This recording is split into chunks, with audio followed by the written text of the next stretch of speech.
আসসালামু আলাইকুম প্রিয় দর্শক, আজকে আপনাদের সাথে শেয়ার করব আলু আর ভেন্ডি দিয়ে খুবই মজার নিরামিষ তরকারি। আর এই নিরামিষ কিন্তু খেতে খুবই মজার হয়।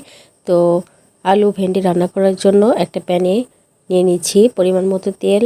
তেলটা যখন গরম হয়ে আসবে এখানে আমি ভেন্ডি কেটে নিয়েছি, কেটে রাখা ভেন্ডিগুলো দিয়ে দিলাম।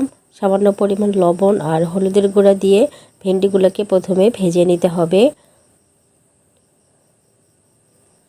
তো কিছুক্ষণ ভেজে নেওয়ার পরে দেখবেন ভেন্ডি কিন্তু একদম চেঞ্জ হয়ে গেছে। আর এরকম অবস্থাতে আমি ভেন্ডিগুলোকে তেল থেকে উঠিয়ে নিচ্ছি।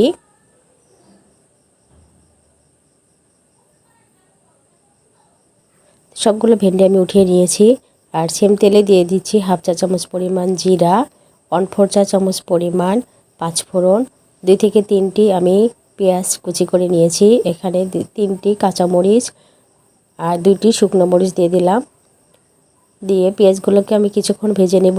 যখন দেখবেন পেঁয়াজটা একটু নরম হয়ে এসেছে এই পর্যায়ে আমি 2টি মাঝারি সাইজের আলু কেটে নিয়েছি। সামান্য পরিমাণ লবণ দিয়ে আলুগুলোকে কিছুক্ষণ ভেজে নেব। কিছুক্ষণ ভেজে নেওয়ার পরে এখানে আমি দিয়ে দিচ্ছি হাফ চা চামচ পরিমাণ আদা রসুন বাটা। আদা রসুনটাকে আমি কিছুক্ষণ ভেজে নিচ্ছি, এতে করে আদা রসুনের কাঁচা গন্ধটা চলে যাবে। আদা রসুন কিছুক্ষণ ভেজে নেওয়া হয়ে গেলে এখানে দিয়ে দিব আমি পানি। পানিটা দেওয়া হয়ে গেলে দিয়ে দিচ্ছি হলুদের গুঁড়া হাফ চা চামচ পরিমাণ, জিরার গুঁড়া হাফ চা চামচ পরিমাণ, ধনিয়ার গুঁড়া হাফ চা চামচ পরিমাণ। সমস্ত শুকনো মশলাগুলো দিয়ে নাড়াচাড়া করে ঢাকনা দিয়ে ঢেকে একদম পানিটা শুকিয়ে আসা পর্যন্ত রান্না করে নিয়েছি। তো দেখতে পাচ্ছেন পানিটা কিন্তু একদমই নেই। এই পর্যায়ে আমি আলুগুলো আর মশলাগুলো ভালো করে কষিয়ে নিব। তো বেশ কিছুক্ষণ কষানোর পরে দেখবেন আলুটা কিন্তু সিদ্ধ হয়ে গেছে আর তেলটাও কিন্তু ওপরে ভেসে উঠেছে। এই পর্যায়ে দিয়ে দিচ্ছি ভেজে রাখা ভেন্ডি। তো ভেন্ডিগুলো দিয়ে আলুর সাথে আমি কিছুক্ষণ কষিয়ে নিব।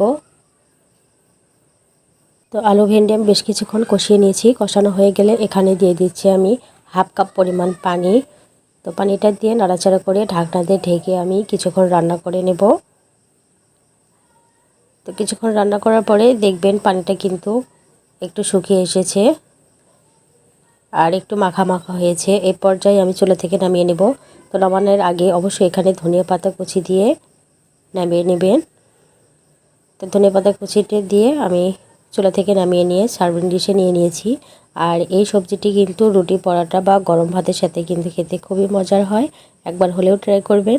তো ভিডিওটি ভালো লাগলে লাইক কমেন্ট শেয়ার করবেন। আল্লাহ হাফেজ।